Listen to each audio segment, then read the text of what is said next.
Hello everyone, good morning. Welcome back to my another blog. कैसे हैं आप लोग? ईश्वर से मेरी प्रार्थना आप सभी स्वस्थ और खुशहाल रहे। तो ये ब्लॉग है 17 ऑफ नवंबर की और दिन है सोमवार का। और फ्रेंड्स, अभी सुबह के बज रहे हैं 10। अभी से ही ब्लॉग स्टार्ट कर रही हूँ।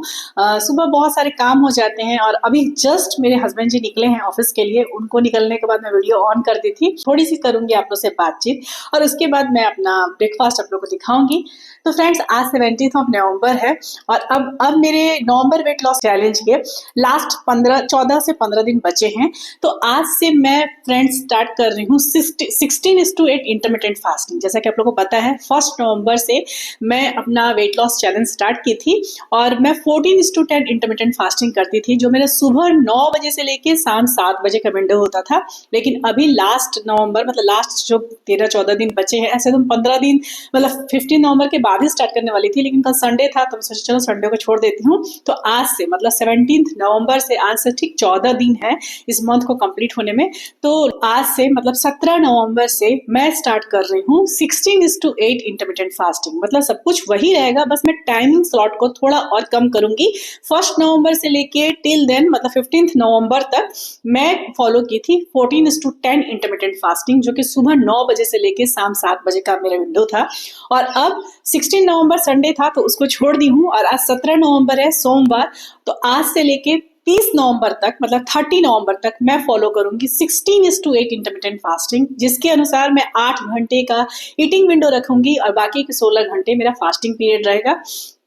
और वैसे तो मैं अपने ब्लॉग में सब कुछ समझा देती हूँ, सब कुछ एज इट इज रहेगा, बस टाइमिंग बता देती हूँ कि जो मेरा टाइमिंग है ना वो सुबह 10 बजे से स्टार्ट होगा और शाम के 6 बजे तक मेरा ईटिंग विंडो का टाइमिंग रहेगा, मतलब टोटल 8 घंटे, सुबह 10 बजे से लेके शाम 6 बजे तक। तो अभी बज रहे हैं 10 घड़ी में। अभी जस्ट मेरे हस्बैंड जी गए हैं ऑफिस के निकले हैं, तो मैं सोचा चलो वीडियो ऑन करके आप लोग को ये बातें बता दूं और उसके बाद वीडियो स्टार्ट करूंगी। तो फ्रेंड्स, 10 बजे से मेरा ईटिंग विंडो की शुरुआत होगी, जो कि अभी होने जा रही है। मैं आप लोग को डायरेक्ट अपना ब्रेकफास्ट की थाली दिखाऊंगी बातचीत करने के बाद। आज मैं अपने मॉर्निंग ड्रिंक में ली थी आंवले का जूस, जो मैं आप लोग को बताई हूँ स्टार्टिंग में ही, वही कंटिन्यू रहेगा। मैं 2 दिन आंवले का जूस लूंगी मॉर्निंग ड्रिंक में, 2 दिन धनिया या जीरे का पानी लेती हूँ और 2 दिन टर्मरिक टी लेती हूँ या टर्मरिक वाटर लेती हूँ, टर्मरिक और जिंजर का टी बना के लेती हूँ। तो वही रहेगा। तो आज मंडे है तो मंडे और ट्यूसडे दोनों दिन मैं आंवले का जूस लूंगी। ऐसे करके मैं 2-2 दिन बदल दूंगी, तीनों मॉर्निंग ड्रिंक को मैं बदलती हूँ और बदल बदल के मैं लूंगी।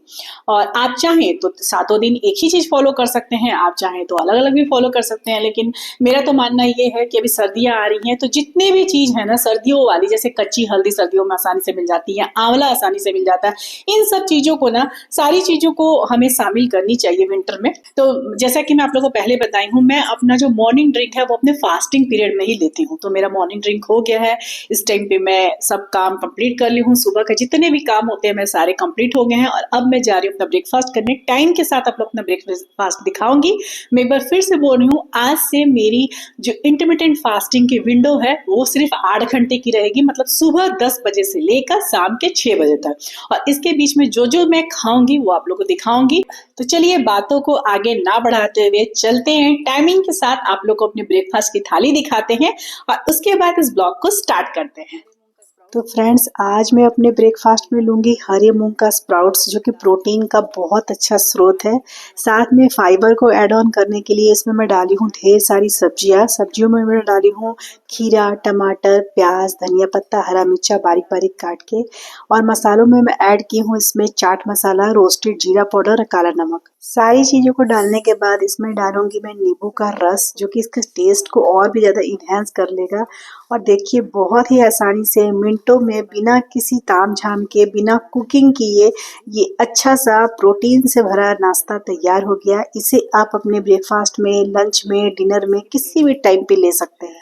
एक्स्ट्रा क्रंच के लिए और इसके टेस्ट को और भी ज़्यादा बढ़ाने के लिए मैं डालती हूँ उसमें रोस्टेड पीनट्स। अगर आपको मीठा पसंद है ज़्यादा सुबह सुबह तो आप इसमें अनार के दाने भी डाल सकते हैं। देखिए फ्रेंड्स, कितना बज रहा है, 10:15 हो रहे हैं और ये है मेरा ब्रेकफास्ट। और अभी तक मैं सिर्फ मॉर्निंग ड्रिंक के अलावा और कुछ नहीं ली हूँ। 10 बजे के आसपास ही मेरा ईटिंग विंडो की शुरुआत होगी आज से। तो ये है मेरा फर्स्ट मील, आज का फर्स्ट मील है, जो कि ये ब्रेकफास्ट है।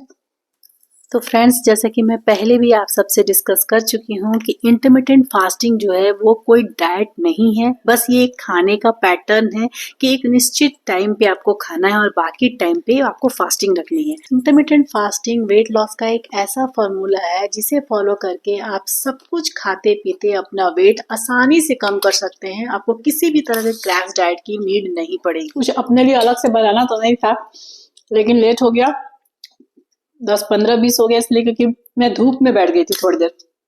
सब कुछ बन गया था, नाश्ता टिफिन इनका बना दी थी, लेकिन ना फिर हमारे यहाँ बालकनी में सुबह सुबह ही धूप आती है, तो मैं धूप में वहां बैठ गई थी और हटने का मन ही नहीं कर रहा था। तो बिना कैलोरी काउंट किए पेट भर खाकर अगर आप अपना वजन कम करना चाहते हैं तो इंटरमिटेंट फास्टिंग आपके लिए सबसे बेस्ट ऑप्शन है।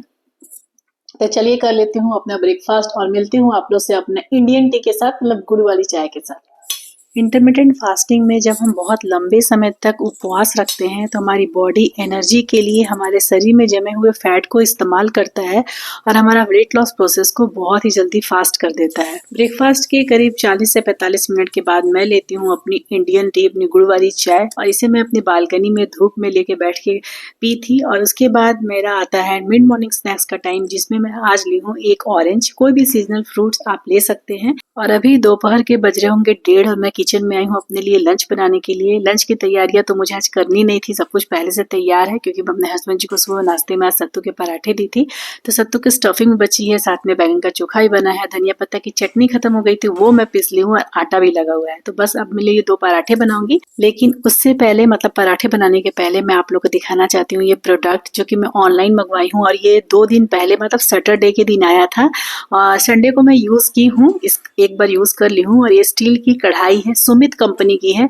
आप लोगों को कुछ दिन पहले के ब्लॉग में मैं दिखाई थी कि मैं एक स्टील की कढ़ाई मंगवाई हूँ इंडस वैली की, और वो थोड़ी बड़ी कढ़ाई थी, 3.5 लीटर की थी, और ये 2 लीटर की है। और ये भी इंडक्शन में यूज हो सकता है। ये भी स्टील की कढ़ाई है, सुमित कंपनी की इसलिए मंगाई हूँ ना क्योंकि इंडस वैली की ना मतलब लीड वाली नहीं मिल रही थी मुझे, मतलब 2 लीटर की मिल तो रही थी लेकिन लीड वाली नहीं मिल रही थी, तो फिर मुझे दूसरे ब्रांड की देखना पड़ी। सुमित भी अच्छा ब्रांड है। और मैं यहाँ पे बड़े वाले कढ़ाई इसलिए दिखा रही हूँ ताकि आप लोग को अंतर पता चले कि हाँ, मैं एक छोटी कढ़ाई मंगवाई हूँ। ऐसे देखने से अलग से पता नहीं चल रहा होगा, लग रहा होगा सेम वही कढ़ाई है। तो देखिए फ्रेंड्स, ये पहली जो बड़ी वाली कढ़ाई है ना, ये मैं 1 मंथ पहले मंगवाई थी, दिवाली के आसपास मंगवाई थी, आप लोग को दिखाई भी हूँ। और ये ना मैं अभी छोटी वाली मंगाई हूँ क्योंकि अभी कब 2 लोगों के लिए ही बनाना पड़ता है। बेटा भी मेरा बाहर है, हस्बैंड जी भी बाहर ही रहते हैं ऑफिशियल टूर से, तो मैं और मेरी बेटी रहती हैं। तो मैं एक छोटा वाला कढ़ाई मंगवा ली थी ताकि रोज वही यूज करूं, और जब 4-5 लोगों के लिए जब बनाना हो तो बड़ी कढ़ाई को यूज करूंगी। दोनों ही कढ़ाई के ब्रांड भले ही अलग हो, लेकिन क्वालिटी दोनों की बहुत अच्छी है। मतलब दूसरी वाली की क्वालिटी भी ना बहुत अच्छी है और पहली वाली की तो थी ही। तो चलिए अब दिखाती हूँ अपने लंच की थाली टाइमिंग के साथ। 2 सत्तू के पराठे मैं बना दी हूँ और उसमें तवे पर सेक के मैं सिर्फ ऊपर से घी लगाई हूँ, ऑयल से नहीं बनाई थी। और साथ में ली हूँ बैंगन का चोखा, धनिया पत्ता की चटनी और बीटरूट। और ये है मेरी आज की लंच थाली। और मैं बहुत बार पहले भी शेयर की हूँ, आज फिर से शेयर कर दी हूँ जो नए हैं उनके लिए, कि मेरा लंच जो होता है ना, थोड़ा मैं हैवी रखती हूँ। मैं डिनर बहुत लाइट रखती हूँ, या फिर कई बार मेरा डिनर होता भी नहीं है, इसलिए मेरे लंच की थाली थोड़ी सी हैवी होती है। अगर आप तीनों टाइम खाना चाहते हैं कोई प्रॉब्लम नहीं है। अगर आप इंटरमिटेंट फास्टिंग भी फॉलो कर रहे हैं, फिर भी अगर आप 3 टाइम खाना चाहते हैं, आप बिल्कुल खा सकते हैं 6 बजे के पहले पहले। जिनको 16 to 8 इंटरमिटेंट फास्टिंग करना हो, अगर 6 बजे के पहले खाना है तो आप खा लीजिए, 3rd मील भी खा लीजिए। लेकिन हाँ, बस आपको ये रखना होगा कि दोपहर का जो पोर्शन है ना, थोड़ा कम रखना होगा ताकि आपको 6 बजे तक भूख लग जाए। मुझे थोड़ी डाइजेशन की इशू हो जाती है क्योंकि मेरे गॉल ब्लैडर का ऑपरेशन हो रखा है, तो रात में अगर मैं कुछ भी हैवी मील लेती हूँ तो मुझे एसिडिटी हो जाती है। इसलिए मैं अपने दोपहर के ही लंच को प्रॉपर ले लेती हूँ, कैलोरी कम नहीं लेती हूँ। अगर आप ओवरऑल देखिएगा ना, तो मेरी पूरे दिन की कैलोरी कम नहीं है, बस मैं टाइमिंग का थोड़ा सा ध्यान रखती हूँ। मुझे डिनर के टाइम पे नहीं खाना होता है, इसलिए मैं दिन में थोड़ा ज्यादा खाती हूँ। और अब मैं मिल रही हूँ आप लोग से अपने ग्रीन टी के टाइम पे। और आजकल 2 दिनों से मैं अपनी ग्रीन टी के साथ लेती हूँ अपने विंटर स्पेशल फ्लैक्सीड की लड्डू। ये लड्डू मैं फ्राइडे के दिन बनाई थी, उसका प्रॉपर वीडियो बना के मैं डाली हूँ। अगर आप लोग नहीं देखे होंगे तो जाके देखिएगा, बहुत ही आसानी से ये लड्डू बन जाती है। रोज के सिर्फ एक लड्डू सर्दियों में हमारे बॉडी को एनर्जी से भरपूर रखेगा और आलस को हमसे दूर रखेगा।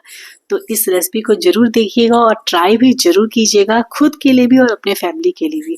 तो फ्रेंड्स, वैसे तो इंटरमिटेंट फास्टिंग के बहुत से फायदे हैं और इसको करने से कोई बॉडी को नुकसान भी नहीं होती है। वैसे भी कहा जाता है कि फास्टिंग हमारे बॉडी के लिए बहुत ही ज़्यादा अच्छा होता है, लेकिन फिर भी कुछ लोगों को इसे अवॉइड करना चाहिए। जैसे कोई प्रेग्नेंट लेडी है तो अवॉइड करना चाहिए, छोटे बच्चे को अवॉइड करना चाहिए, जो बूढ़े बुजुर्ग हैं उन्हें अवॉइड करना चाहिए, और साथ में जिनकी दवाइयाँ मेडिसिन चलती हों, जिन्हें रात में भी मेडिसिन लेना है तो काफ़ी लंबे समय तक खाली पेट रह के मेडिसिन नहीं लिया जाता है, तो वैसे लोगों को, चाहे जिन्हें शुगर की इश्यू है, तो उस तरह के लोगों को इंटरमिटेंट फास्टिंग नहीं करना चाहिए। लेकिन हाँ, बाकी लोगों के लिए इंटरमिटेंट फास्टिंग सेफ है। और अब मैं आप लोग से मिल रही हूँ अपने इंटरमिटेंट फास्टिंग के ईटिंग विंडो के लास्ट मील के साथ, जिसमें मैं आज ले रही हूँ टर्मरिक मिल्क। इस टर्मरिक मिल्क में मैं डाली हूँ थोड़े से ब्लैक पेपर पाउडर, और वही था मेरे इंटरमिटेंट फास्टिंग का लास्ट मील। उसके बाद मैं फिर कुछ भी नहीं ली थी, सिर्फ और सिर्फ पानी ली थी, और उसके बाद मैं चली गई थी अपना वॉक कंप्लीट करने। तो ये था मेरे 16:8 इंटरमिटेंट फास्टिंग के पहले दिन के डाइट रूटीन। तो बस अब इस ब्लॉग को यहीं अंत करती हूँ। ब्लॉग पसंद आए तो एक लाइक जरूर कीजिएगा, कमेंट करके जरूर बताइएगा कि आप लोग में से कौन कौन इंटरमिटेंट फास्टिंग फॉलो करते हैं। चैनल पर नए होंगे तो मेरे वेट लॉस जर्नी के नए अपडेट के लिए चैनल को जरूर से जरूर सब्सक्राइब कर दीजिएगा और बेल आइकन को प्रेस करना ना भूलिएगा, ताकि मेरे आने वाले वीडियो की नोटिफिकेशन आपको मिल जाए। अब इस ब्लॉग को यहीं अंत करूंगी, मिलूंगी फिर नेक्स्ट ब्लॉग में। तब तक के लिए बाय बाय, टेक केयर, जय माता दी।